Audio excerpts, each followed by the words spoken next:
Buenas noches, amigas y amigos. Estamos en Debate Público. Hoy pues vamos a dar continuidad a varios temas, pero dos ejes o dos temas centrales que están desde la semana pasada y sobre todo en esta van a estar muy presentes. En primer lugar, la parte que tiene que ver con el protagonismo de la Conferencia Episcopal Mexicana, de la jerarquía eclesiástica en la contienda presidencial. Este lunes, los tres candidatos a la presidencia, las dos candidatas principales y el candidato de MC, firmaron un compendio de propuestas que la Iglesia Católica fue recopilando en sus propios foros, en su propio espacio, y que se llama Diálogo por la Paz o Construyendo por la Paz. En estas más de 190 propuestas, la Iglesia Católica les pide a las candidatas, a Xóchitl Gálvez, a Claudia Sheinbaum y al candidato Jorge Maínez, que hagan suyas esas propuestas y que las encabecen en el caso de ganar. En este proceso también la candidata presidencial puntera, Claudia Sheinbaum, firmó el documento, pero estableció claramente sus diferencias, sobre todo en la materia del diagnóstico. En el diagnóstico que hace la Conferencia Episcopal Mexicana en este documento, ella expresa su desacuerdo en que la política de seguridad en este periodo ha sido un desastre, tal como lo plantea incluso con palabras más duras el documento, y también cuestiona una de las propuestas raras, extrañas, que propone la presencia de la ONU en una especie de campaña contra la impunidad y contra la corrupción en México. Pues todos sabemos que la ONU no sirve ni siquiera para tener un acuerdo unificado de condena a la violencia de Israel en Gaza. Entonces imagínense lo que podría servir para un tema interno en un país soberano como es México. Este es uno de los temas que vamos a abordar, pero está de una manera indirecta, pero también relacionada con la emergencia de nuevo del caso Ayotzinapa.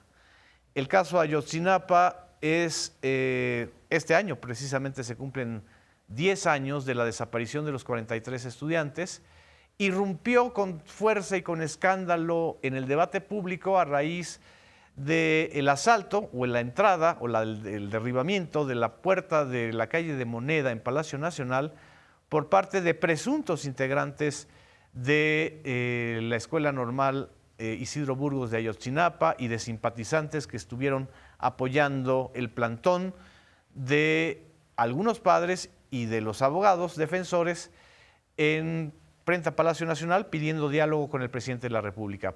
Por fortuna, este episodio fue escenográficamente muy llamativo, pero no generó ni heridos, no generó, por fortuna, ningún muerto, ni tampoco ningún acto de represión por parte del Estado mexicano.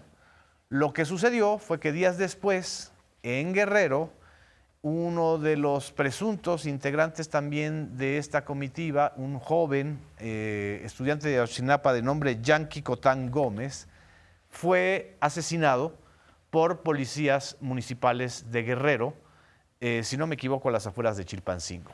El caso de este joven normalista ha sido un escándalo y sigue siendo una tragedia, y apenas el día de hoy el presidente Andrés Manuel López Obrador reconoció que el policía, uno de los dos policías que participaron en el homicidio de este normalista, se les escapó de la cárcel, se peló, para decirlo de manera coloquial.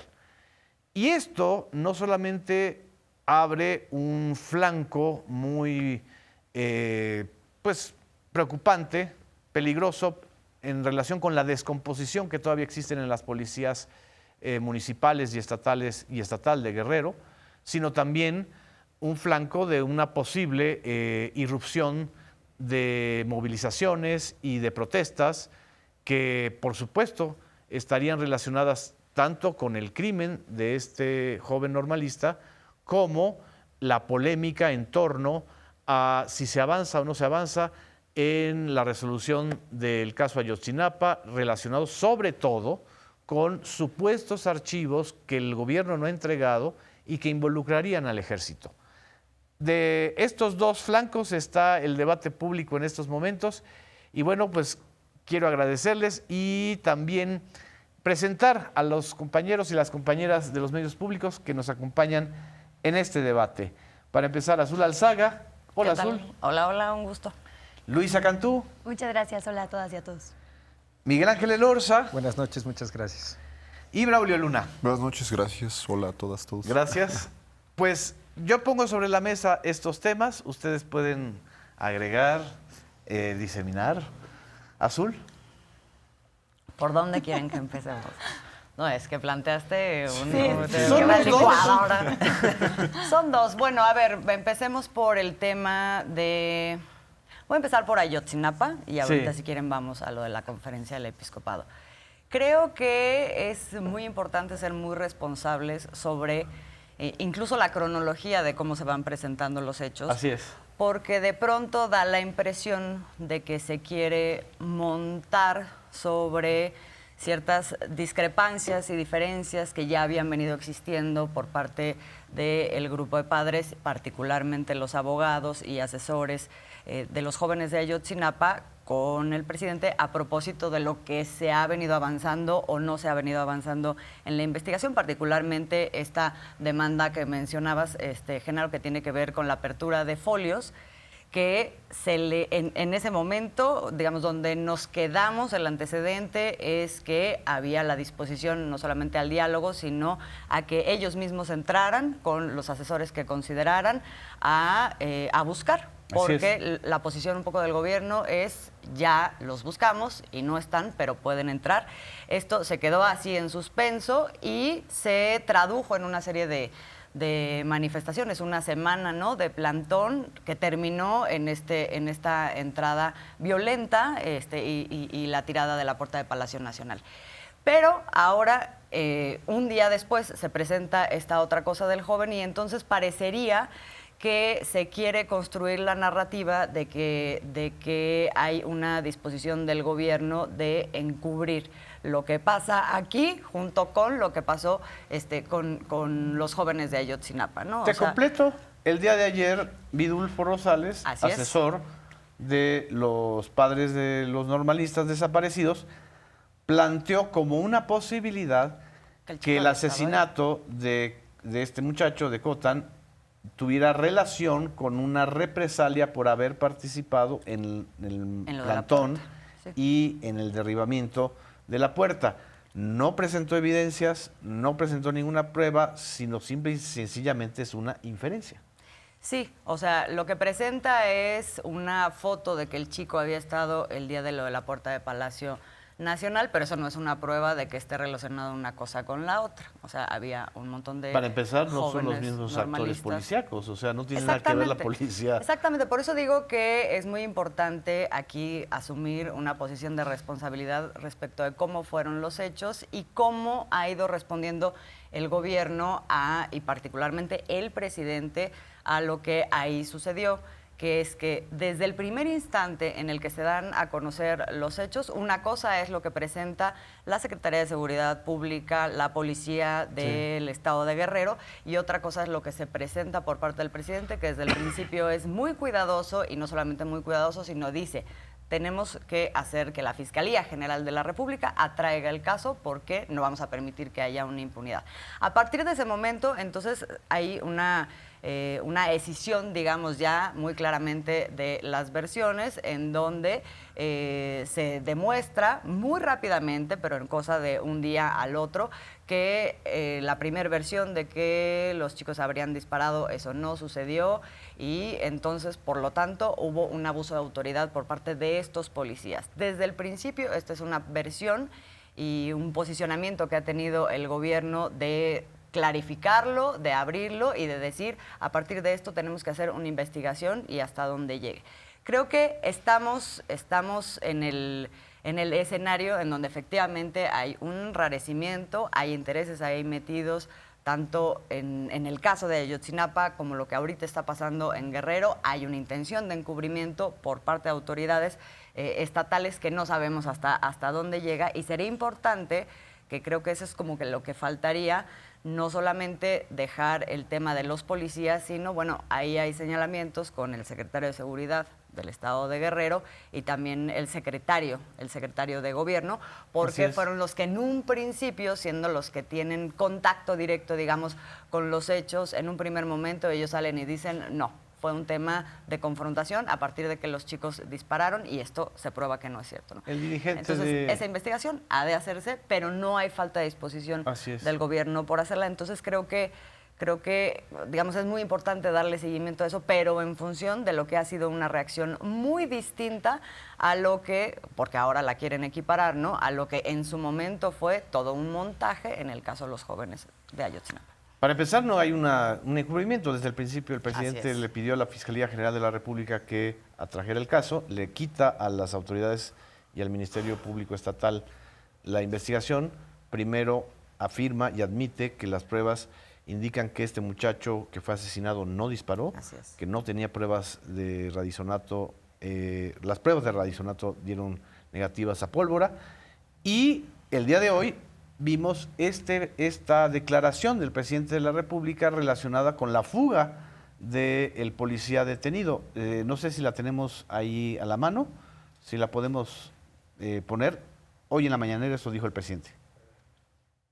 Ayer, el presunto responsable del asesinato del joven de la Normal de Ayotzinapa se fugó. El policía, y se está haciendo la investigación, desde luego la búsqueda, y se van a afincar responsabilidades, se va a intensificar la búsqueda de este policía. También pido a toda la gente de Guerrero, de la región de Chilpancingo, de Guerrero, que nos ayuden, porque necesitamos detenerlo. Ya se está actuando. Estaba en un arresto administrativo, pero no se cumplieron los protocolos y se está haciendo la investigación. ¿Qué te parece, Luisa? Pues que lo que conecta los dos hechos de los que estamos hablando que involucran a normalistas es que confirma que hay una violencia sistémica y prevaleciente contra ellos, la verdad. Quisiera brindar algunos datos de contexto sobre como que nos ayuden a entender lo que pasó en la puerta de Palacio Nacional. La mayoría son originarios de Guerrero, hay uno de Oaxaca, uno de Tlaxcala, uno de Morelos, de los 43. Guerrero, donde está Tixla, que es donde está la Normal, es uno de los 3 estados más pobres del país. Y particularmente estos jóvenes viven en 15 cabeceras municipales que tienen varias cosas en común. Comparten, por ejemplo, que entre el 57 y 95% de la población vive en pobreza grave o pobreza, digamos, extrema. El promedio de los municipios de donde son originarios estos jóvenes que acuden a la Normal es de 77%, o sea, viven en una marginación verdaderamente extrema y grave. Y las cabeceras municipales donde vienen tienen en común que ellos son la excepción. 2 de cada 10 personas acude a la escuela y la opción de escuela normalmente es la Normal.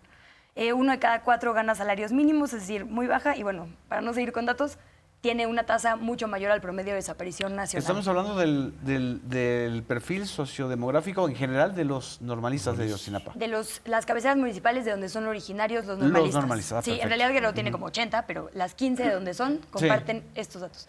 Y eso me parece muy importante decirlo porque de repente los medios creo que descontextualizan el tema de la toma de autobuses, de camionetas como la Urban esta donde iban cuando fueron atacados por la policía estatal, o acciones directas como enfrentarse a edificios institucionales como algo que no lleva sucediendo, ¿no?, década y media o no sé cuánto tiempo más atrás podríamos recurrir. Es decir, la acción directa es este esta toma de camiones, que además normalmente también es una posición política porque toman camiones de comida chatarra, de refresqueras, o sea, es como una especie de respuesta a la asfixia presupuestal en la que viven las normales y en la que viven ellos como personas a las que se les ha fallado desde el Que, Estado por cierto, una es el y otra vez. hecho original del ataque contra ellos Tal cual, por eso en lo septiembre pongo del sobre la mesa. 2014. Entonces, como que yo diría varias cosas. Uno, no es tan raro lo que pasó en la puerta de Palacio Nacional, en realidad. O sea, sí, estos actos, digamos, de acción directa, como creo que se deben llamar, en realidad han sido la constante por parte de normalistas, ya, digamos, en una medida extrema de llamar la atención, ¿no? Lo hemos visto en Guerrero, lo hemos visto en Iguala,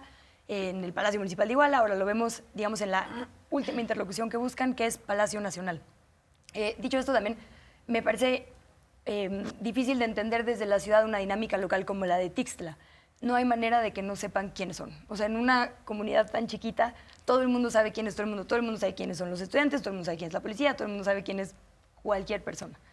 Es prácticamente imposible que los policías estatales no hayan sabido quiénes iban adentro de esa camioneta. Como es prácticamente imposible que cuando en la autopista del Sol asesinaron 2 normalistas o cuando lo de los 43, es decir, las autoridades estatales saben quiénes son. Lo que confirma que hay un ciclo de impunidad que les permite seguirles violentando. Y repito, a jóvenes muy vulnerados ya, en pobreza, ¿no? Y esto de la impunidad conecta con este avance que nunca había sucedido histórico de este gobierno, pero creo que también es importante diferenciar 2 momentos distintos. El momento original de la COBAG de Alejandro Encinas y Omar Gómez, que eran interlocutores que un grupo de las familias, porque ahora hay 2. Exacto. Pero el grupo, digamos, pues el grupo que siempre había tenido interlocución, reconoce a estos 2 como no reconoce a Rosendro Gómez Piedra y a Arturo Medina en este momento. Entonces, digamos, sí creo que hubo un momento de mucha aceptación a lo que estaba pasando y de comunicación. Creo que ya no es ese momento. Y lo que se quebró y salió de las palabras de Alejandro Encinas fue la puerta del ejército, ¿no? O sea, creo que se ha avanzado muchísimo, se habló con personas que antes no se había hablado porque no querían hablar con la administración anterior, porque claramente estaba inventando una verdad histórica, cometiendo las peores prácticas de violaciones a derechos humanos. Pero lo cierto es que ahorita es un momento justo que también tuvo una transición y creo que tampoco debemos obviar que eso sucedió. Y yo considero problemático, digamos, decirles, vengan ustedes a revisar, porque cuando sucede, o sea, cuando tú le dices a alguien, tú ven a revisar, si tú no encuentras, la responsabilidad se traslada a quien no encontró, no a quien te debió entregar. El tema con los folios es muy complejo porque, digamos, la forma en la que el GIEI dice que los encontraron es porque en las secuencias lógicas de reportes de repente faltan algunas, ¿no?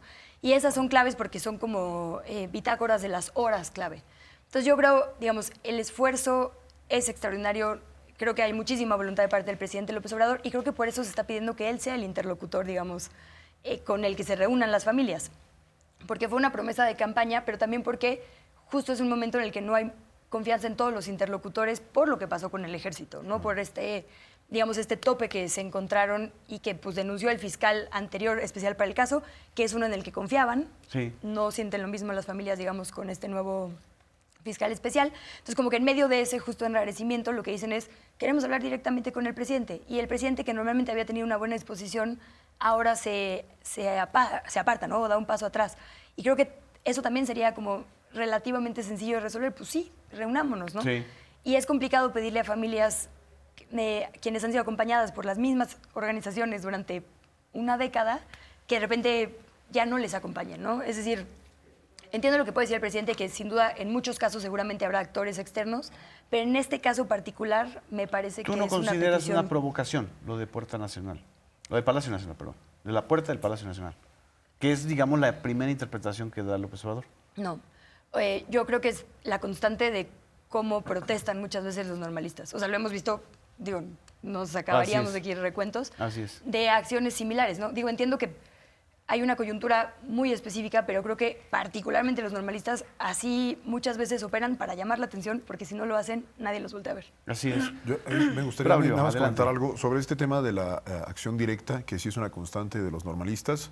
Creo que algo que permite también diferenciar cómo ejercen esta acción directa estos grupos vulnerables que ya pues describió muy bien Luisa, y otros grupos que sí me parece que buscan provocar, es que generalmente la acción directa, cuando está bien planteada, cuando tiene formación política como la que tienen los normalistas y dimensión de lo que se busca, tiene un objetivo.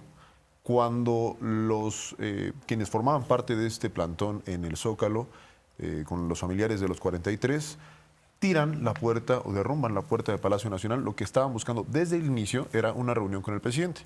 Derriban la puerta, el presidente dice, nos reunimos en 20 días y se va el plantón. Es decir, tienen su objetivo y después de eso dicen, bueno, esto es lo que queríamos, ya nos vamos. ¿No estaba planteada la propuesta de la reunión con el presidente antes de la tirada de la puerta? Sí. Ese fue el motivo por el que estaban ahí en el plantón. Lo que decían los padres, o al menos Vidulfo Rosales, decía que no habían tenido respuesta después de que se tira la puerta. Por eso digo, es la acción directa con un objetivo.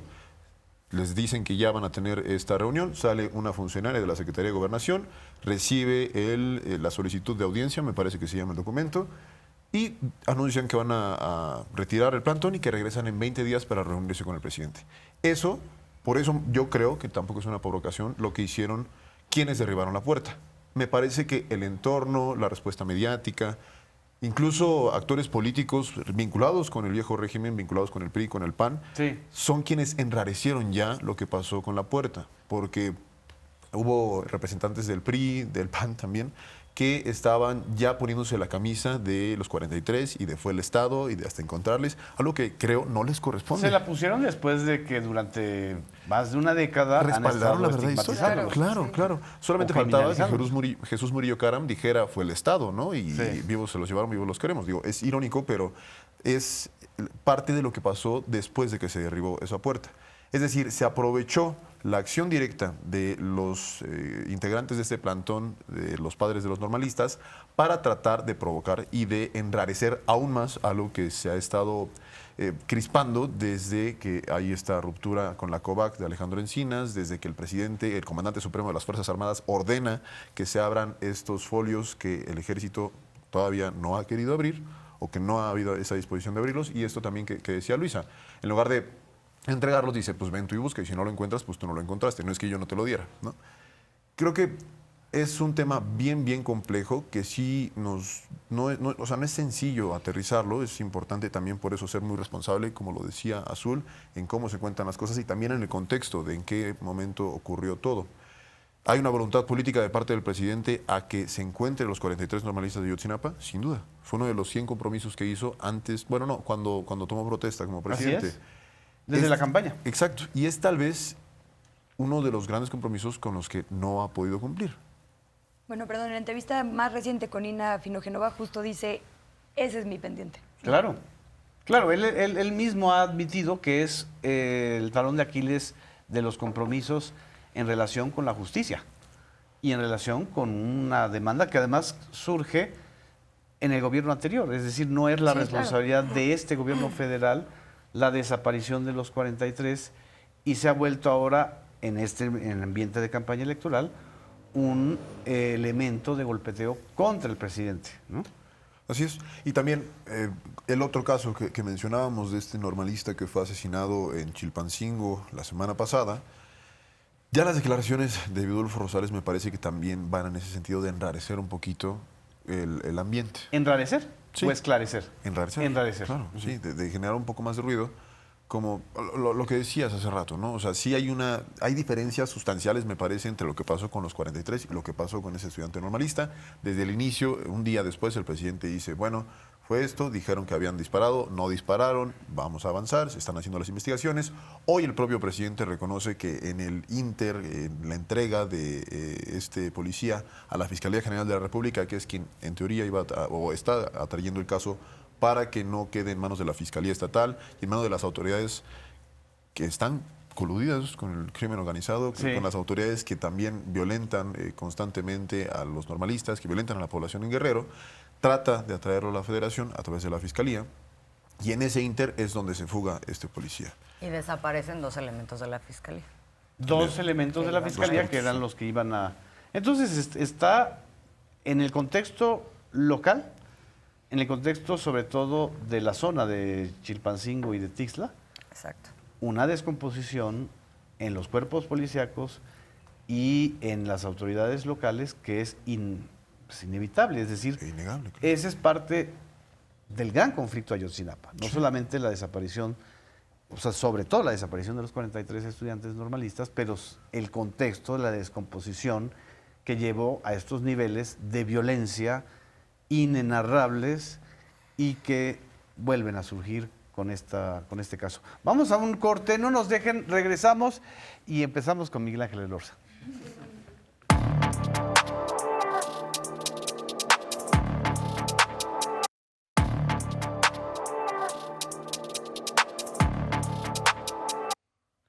Regresamos a Debate Público, estamos haciendo una disección de los últimos acontecimientos relacionados con el caso Ayotzinapa.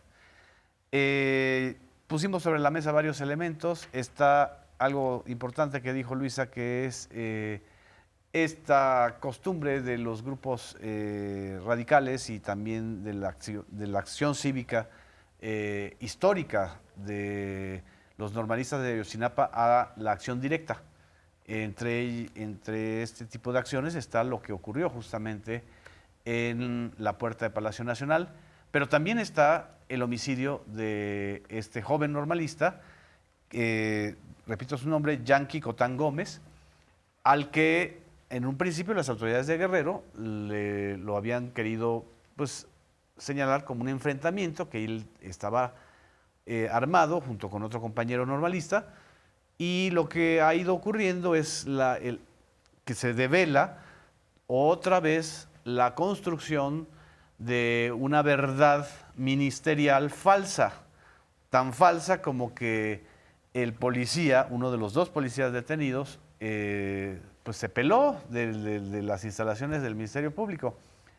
Algo que ahora a nosotros nos podrá parecer extraordinario, escandaloso, precisamente porque los focos de la atención están puestos en el conflicto de Ayotzinapa y por el propio involucramiento del presidente de la República en el caso.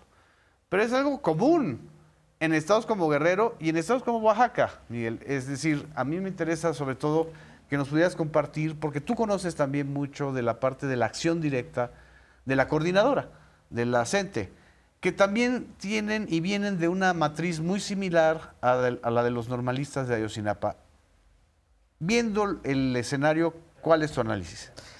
Bueno, primero, creo que hay que comentar que la acción directa, el movimiento de los profesores, de los normalistas, no es un movimiento a acciones gratuitas, responden a una circunstancia.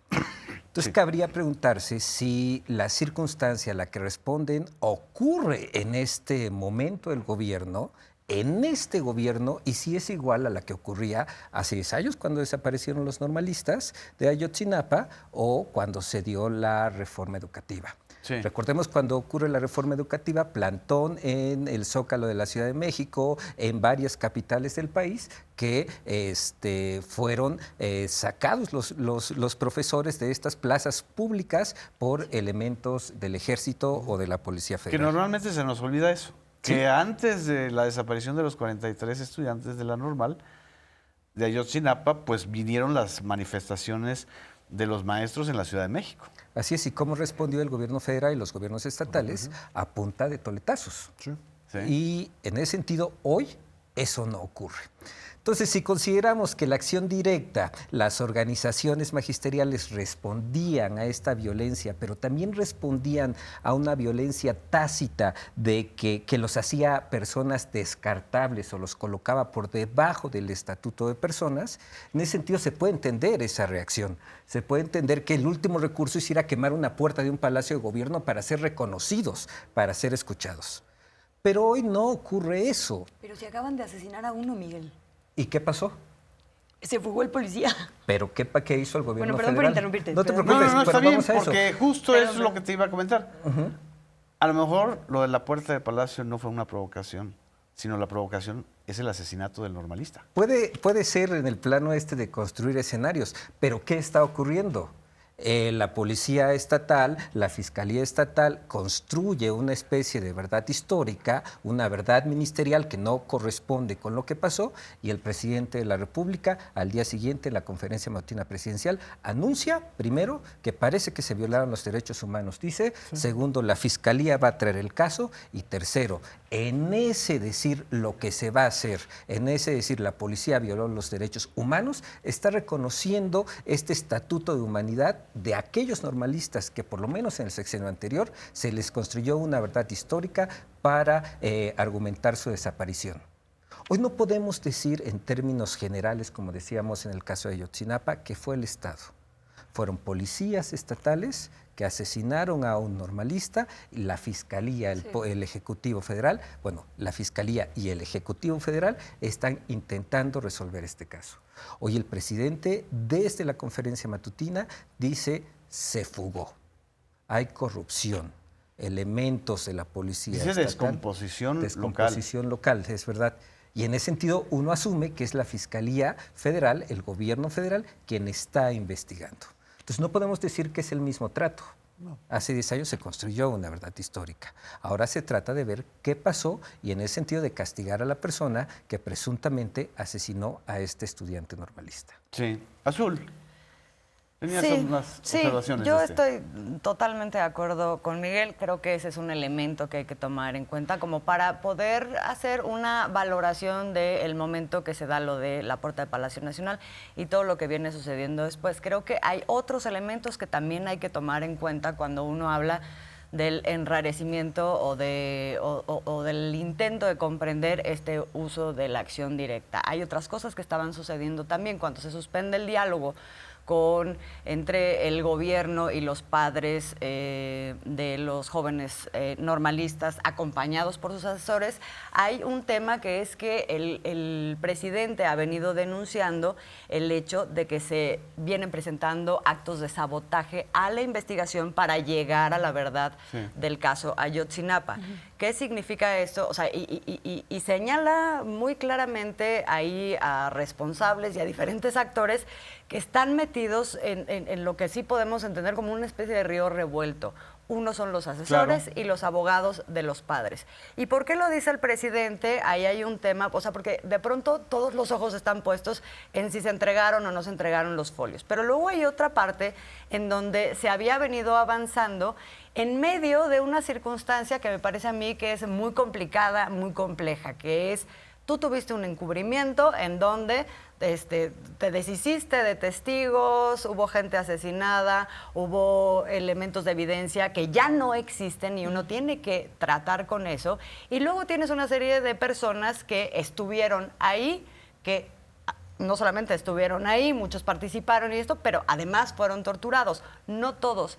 Tenías un procedimiento por medio del cual podías descartar quiénes fueron torturados, quiénes no fueron torturados, y en un momento dado se hace rajatabla y dicen todos fueron torturados, entonces a todos hay que descartarlos del proceso. ¿Qué está denunciando el presidente? Al descartarlos a todos, entonces nos dejan sin los pocos elementos que tenemos para seguir avanzando en el caso, y eso es lo que califica el presidente como un sabotaje que también viene por parte de los asesores de los padres.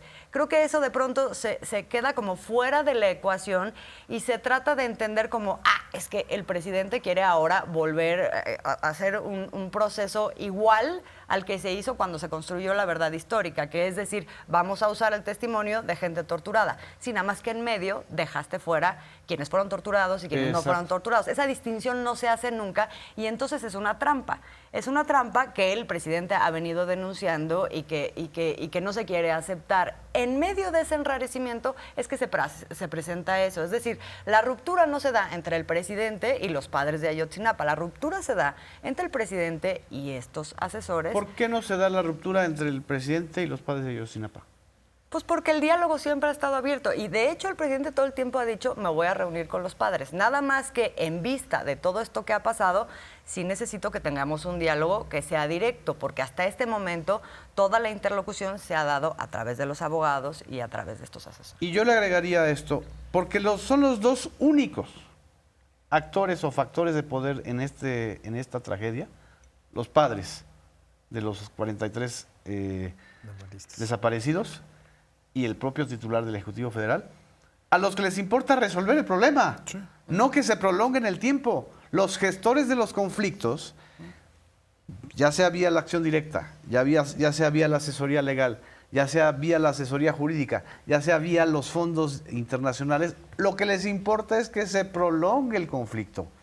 Que si tú avanzas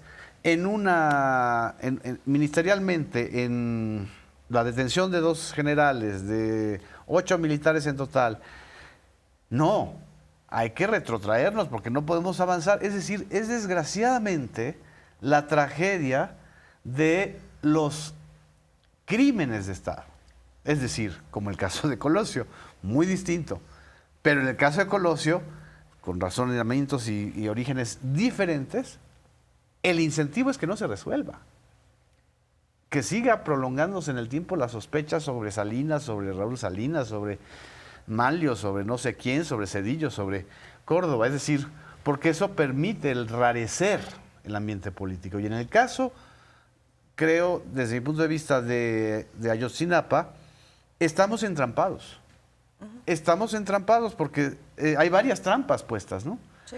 Varias trampas en la misma naturaleza del movimiento, en la misma naturaleza del conflicto de la desaparición de los 43 normalistas y en la misma coyuntura política electoral que estamos viviendo, ¿no?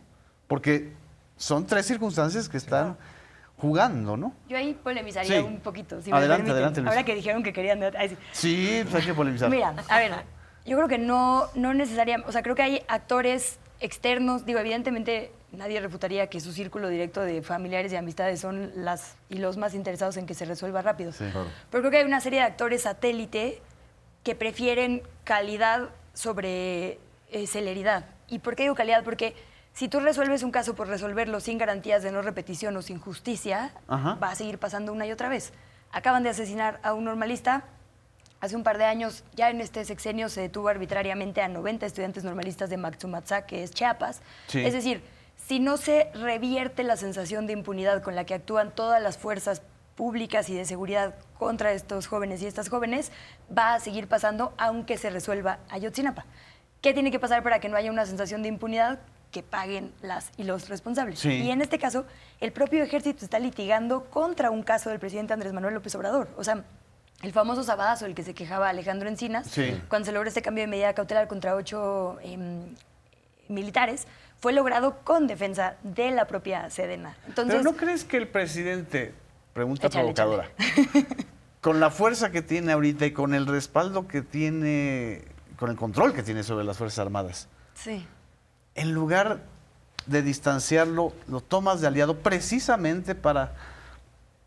Sabemos cómo son las Fuerzas Armadas en todos los países del mundo, no solo en México. O sea, las Fuerzas Armadas actúan de una manera muy cerrada.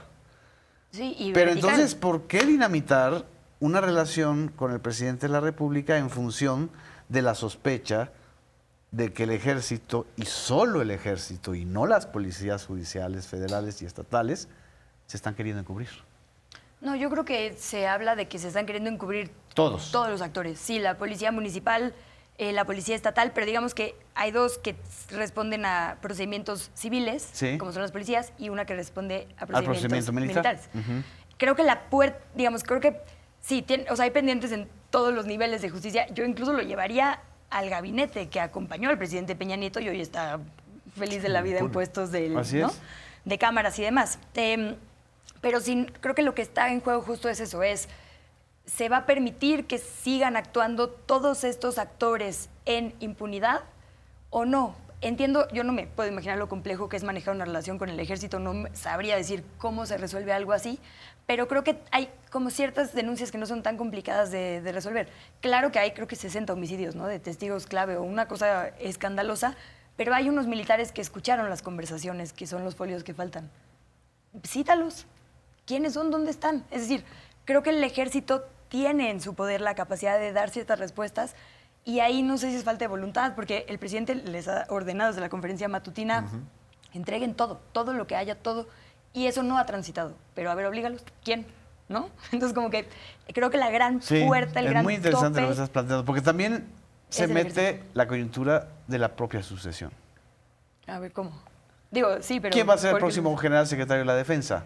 Es decir, ¿Quién? No lo sabemos. Ah, exacto, sí. No lo sabemos, pero las fuerzas que se mueven adentro, tanto de los movimientos sociales, por supuesto dentro del ejército, en términos de realpolitik, se está moviendo así. ¿Sí me Sí. explico? ¿A quién le va a estallar Claro. el conflicto? Oye, perdón, nada más quería separar. Yo, por supuesto, no estoy comparando para nada el trato de una administración con otra. Solo digo, hay una violencia sistémica que prevalece. Y eso tiene que ver con pobreza, tiene que ver con criminalización. Tú prendías los noticieros al día, no todos, pero muchos, al día siguiente de lo del portazo y yo no sé cómo siguen al aire las personas que dicen que son unos vándalos criminales. Oye, 2 grados de contexto, ¿no? Échale tantita, 2 clics. Y hay gente que con absoluta irresponsabilidad criminalizó a la gente, criminaliza Así es. a los normalistas y a la pobreza en general. Y eso es terrible. Y eso no tiene que ver, esta violencia sistémica no es solo desde la administración pública, sino desde el entorno, pues, general. Así es, así es. Braulio, perdón. Bueno, ¿Querías agregar algo? solamente comentar sobre esto de la criminalización. Sí, fue la semana pasada y ha sido una constante de las manifestaciones y generalmente lo hicieron con la gente, lo hicieron con los normalistas. Parte también de la construcción de la verdad histórica, en parte de la construcción de la verdad histórica jugó un papel fundamental el papel de los medios, porque hablaron y respaldaron también lo que se dijo desde la Fiscalía, desde la entonces Procuraduría, porque también hablaron de que eran criminales, de que secuestraban camiones, de que, así, sin contexto, Sí. de que robaban, de que todo esto para tratar de estigmatizar a los normalistas y que lejos de verlos como estudiantes que estaban pues velando por sus derechos o lo que fuera, plantear como si fueran delincuentes y se merecieran la represión de la que fueron víctimas. Es decir, parte de la construcción de la verdad histórica fue hacerlos culpables de que se merecían que los desaparecieran antes de que hubiera alguna determinación judicial, siquiera que se presentara la verdad histórica. Eso pasó hace 10 años, eso pasó con muchos noticieros hace unos días. A pesar de que hay matices muy importantes que nosotros que estamos involucrados en lo público, en lo noticioso y que lo seguimos porque también Sí. nos gusta, es difícil de repente, hay tanto contexto, hay tantos intereses, hay tantas cosas que se tienen que considerar para establecer un solo punto que a veces se escapan. Por eso, digo, ahorita entre todos lo hemos hecho de a poquito. Pero sí, creo que son también realidades que pueden coexistir, que hay voluntad del presidente de que se esclarezca, voluntad de los padres de que se esclarezca, de que hay intereses dentro del ejército, dentro de las policías estatales, dentro de las policías municipales, dentro de el que fue el gabinete de Enrique Peña Nieto, que han buscado dinamitar y prolongar este caso, incluso de algunos grupos defensores de derechos humanos, que está comprobado que no es que les importen las víctimas, sino que les importa vivir de los casos. Es lo que yo Es decía, una que realidad, la claro. prolongación del conflicto. sí. Miguel. Usarlo Sí, yo electoralmente comentar también. justo la cobertura mediática. Hace 10 años, en 2014, eran vándalos, encapuchados y normalistas. Cuando queman la puerta principal de Palacio, La Puerta Mariana, La esa sí, la Puerta Puerta Mariana. Mariana, en una un manifestación. mitin multitudinario. en noviembre de 2014, la prensa los califica de encapuchados y vándalos. La prensa ahora da un giro y ya son estudiantes. Ojo, en 2014 nunca los calificaron como estudiantes y los normalistas tampoco nunca fueron calificados como estudiantes universitarios, porque la normal tiene el nivel de licenciatura como el resto de las universidades. En la prensa extranjera sí sobre todo en Europa, los calificaban o consignaban como 43 estudiantes universitarios desaparecidos. ¿Por qué en ese entonces la prensa mexicana no lo hacía? Porque ser normalista en ese entonces era casi un sinónimo de delincuente construido a partir de toda esta noción de organización para promover la reforma educativa desde el gobierno y desde los entes privados.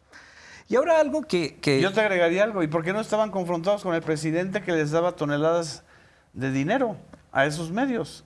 Que seguían y siguieron la narrativa de la verdad histórica. Entonces, todos los que protestaran contra esa verdad histórica, pues eran delincuentes en la narrativa mediática. Así y es. ahora tienen un enfrentamiento corporativo, político, mediático con el titular del Ejecutivo. Entonces, pues ahora esos que antes los descalificaste, pues ahora los elevas al rango Sí.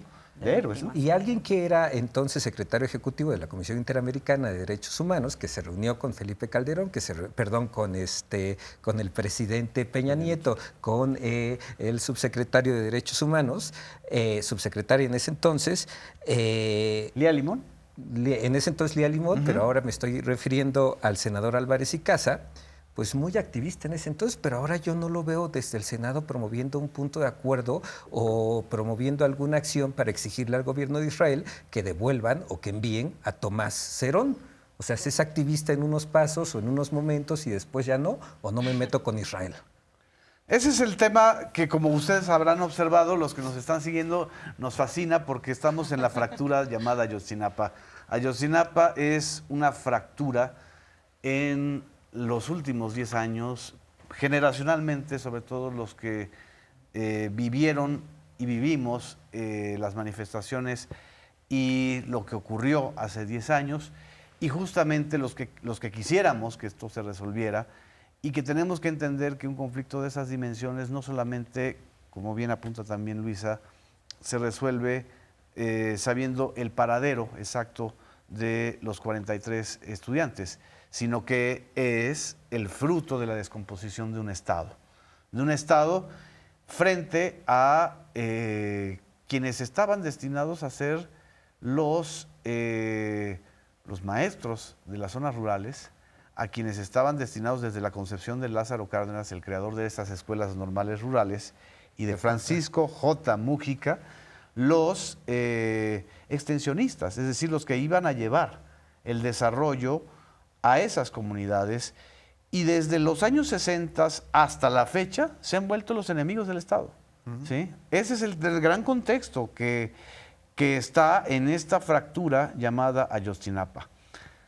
Antes de que se nos vaya más el tiempo, nada más, nos quedan 4 minutos, una reflexión sobre este encuentro entre la Iglesia Católica y los candidatos y las candidatas presidenciales. ¿Quién quiere entrarle? Pablo, yo te veo cara de... No, Azul tenía de algo entrar. interesante que No, decir mira, hace no, rato. nada más solo decir, Es que no son 4 importa minutos. el actuar de ningún otro grupo, la Fiscalía es la que podría resolver este tema también rápida o lentamente. Perdón, y ya. Solo cerraría diciendo de lo de la Iglesia, que a mí la postura que más me preocupó fue la de Xóchitl Gálvez, porque en la firma de este acuerdo, lo siguiente que dijo fue: si yo quedo presidenta, al día siguiente les voy a hablar a ustedes, cuerpos religiosos, para que empecemos con este trabajo en conjunto, lo cual es una violación al artículo 130 de nuestra Constitución, y bueno, a todas luces, una violación a nuestra lucha por un Estado laico. Entonces me parece muy problemático que no se haya problematizado más una declaración así. Exactamente. Que nada más decir que si uno analiza lo que plantea este plan que firmaron las y el candidato presidencial, basta ver, aunque digan que no están jugando en este proceso electoral, basta ver con qué corriente ideológica, con qué corriente partidista tienen más coincidencias para ver de qué lado están jugando. Sí. Sí. Azul. Sí, a mí me pareció muy acertada la posición de Claudia Sheinbaum, además de que creo que es una posición valiente, digamos, en el contexto en el que se está partiendo de el alcance social que tiene de influencia la Iglesia. Y en un momento electoral creo que era muy importante y también muy valiente. Importante, ¿por qué? Porque si tú, dado el diagnóstico, un diagnóstico en donde parece que no se ha hecho nada, que no se ha avanzado nada, que el país está en manos de la criminalidad por entero, y establecen una serie de lineamientos, si tú aceptas eso de entrada, entonces te vuelves en un secuestrado, digamos, de la Iglesia Católica para decir: tú me vas a decir qué voy a hacer. Y no solamente de la Iglesia Católica, una de las otras cosas que pusieron como uno de los puntos era la posibilidad de que desde el exterior también nos dijeran, ¿no? O sea, por aquí, por allá, o sea, nuevamente, ¿no? O sea, ponernos en manos de dos factores de poder que evidentemente violan absolutamente nuestra soberanía y nuestra constitucionalidad. Entonces me pareció acertado y importante que se diera eso en el marco de una cosa que claramente también tiene un elemento político electoral y de protagonismo por parte de la Iglesia. Sí, Miguel.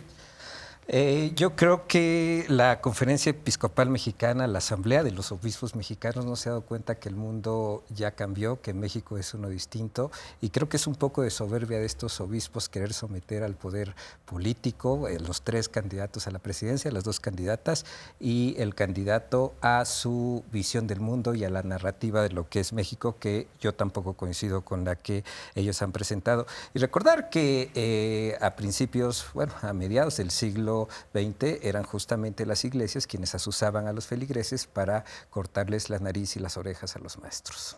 ¿Así fue? Pues era la cristiana, ¿no? Bueno, yo simple y sencillamente respaldaría a Xóchitl Gálvez, pero la citaría bien. La cita bíblica correcta es: al César lo que es del César y a Dios lo que es de Dios. A final de cuentas, eso es lo que está nuevamente en el terreno del laicismo mexicano. Qué bien que participen las organizaciones de fe o las organizaciones religiosas, qué mal que se sobrepongan a el Estado laico.